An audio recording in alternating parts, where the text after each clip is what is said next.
Hi, Trevor here, reflecting on life through music. Thank you for stopping by.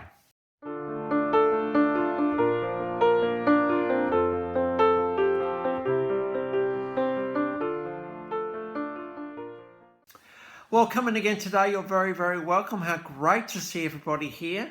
I trust you enjoyed my last video on the Bronski beat, and we looked at how minorities not only have to find a resonance with an audience somewhere, then also be able to make their voice heard. So I trust you found that one encouraging.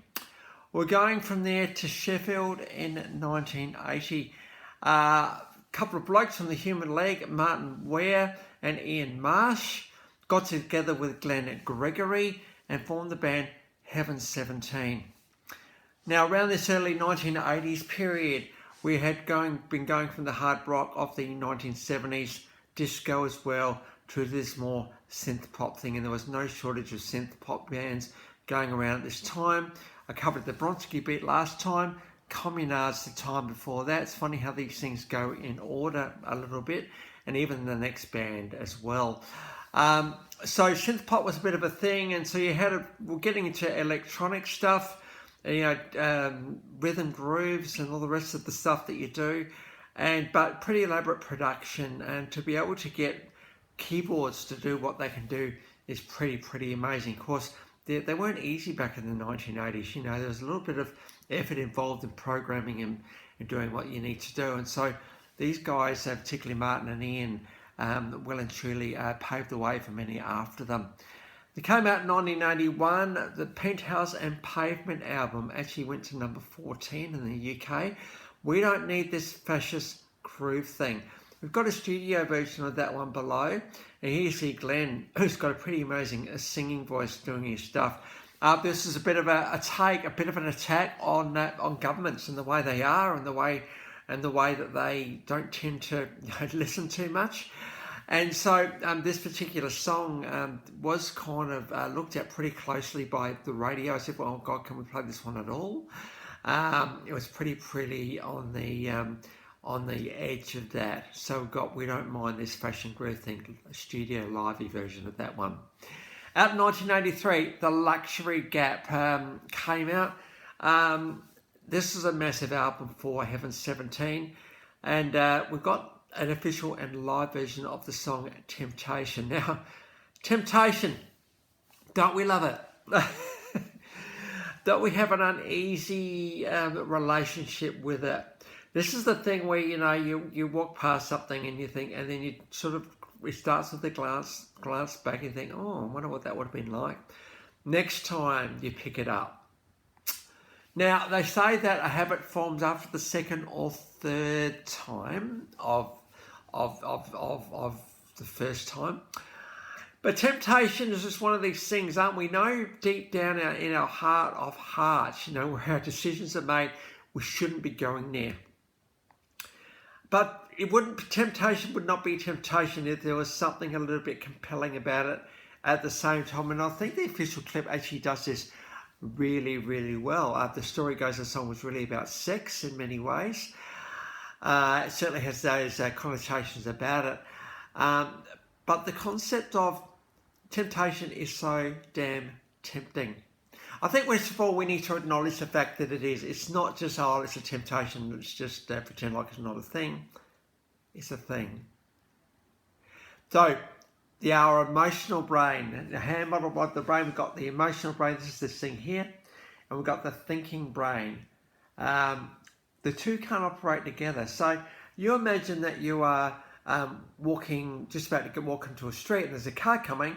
This thing says just get off. And so you get off. This thing was saying, oh, should I get off? Should I get off? And no, you just get off. So this goes back to our fight, flight or freeze part of our brain, which is designed to keep us safe.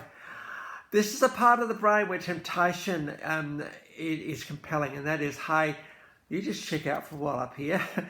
I'm just going to do this thing anyway. And so we do. And then we find ourselves doing it again and again and again. And next minute we know it, temptation's become a habit. Temptation by itself is not a bad thing. It's nothing about testing our willpower, which is up here, to actually be able to walk past something and not partake of it. If you can do that, it means that you are stronger than the temptation. Let's face it, we don't want to be ruled in anything. We don't want to be ruled by anything in our lives, do we? We want to have control.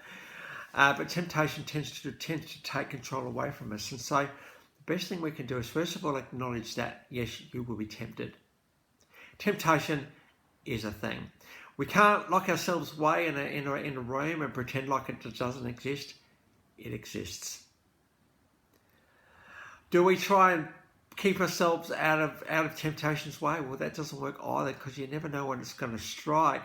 But I think the best thing to realise is that your temptation is out there, and when you come up against a bit of a moment, you know what to do. You know what line you do not cross. And you think about, the way affairs start often.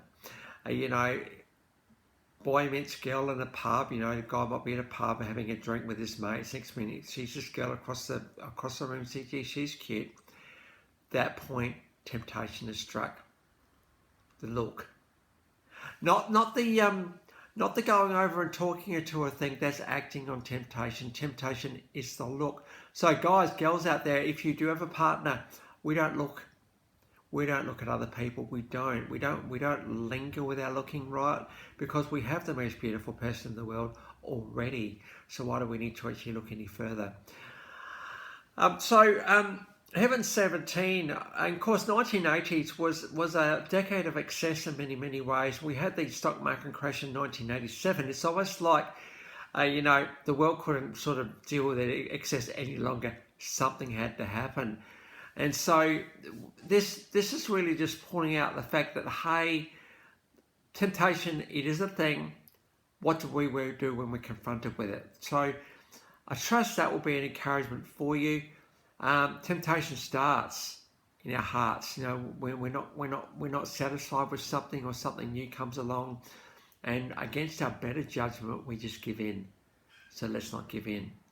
So I trust you'll find that one encouraging.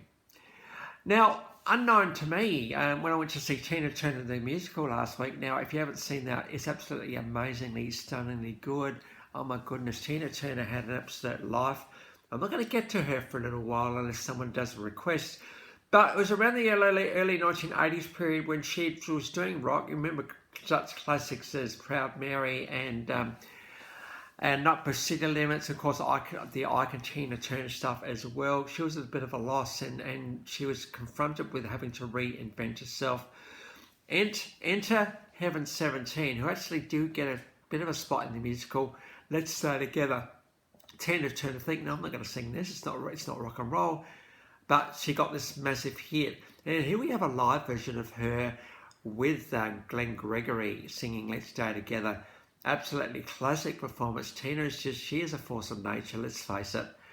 And so it's good to see the two of them on the clip there. So I've got a live version of Let's Stay Together.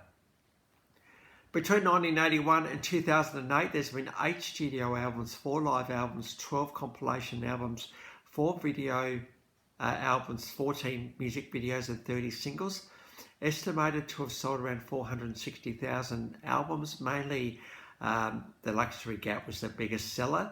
So it's good to see that these guys too have contributed to this collaborative legacy of a thing called music. So it's really good to know that, all of these artists together capturing the essence of where music was up to at a certain time and just running with it. And these guys well and truly have a part of the pioneering synth pop genre, absolutely. So it's good to give these guys a bit of a go today. The links to those 4 clips in the description below. And I've also included my last video from the Bronski beat. So if you want to recap on them, feel free. Well, if this is your first time to Live Reflections through Music, or you've come back for another one, how great to see everybody here, as always. If this video has touched one person, it's done its job. It might be that you're facing a temptation right now. You might have sort of been exposed to one and thinking, right, I really can't get that thing out of my head. Get your thinking brain working. That might help it. Now, I did mention, I think I mentioned that I've got the Bronski beat video from last time there as well. Now, given that these guys started from human leg, and given I haven't done the human leg next, I thought I'd better do them next. So that's where we're heading next time. So until then, I'll catch you around. Bye for now.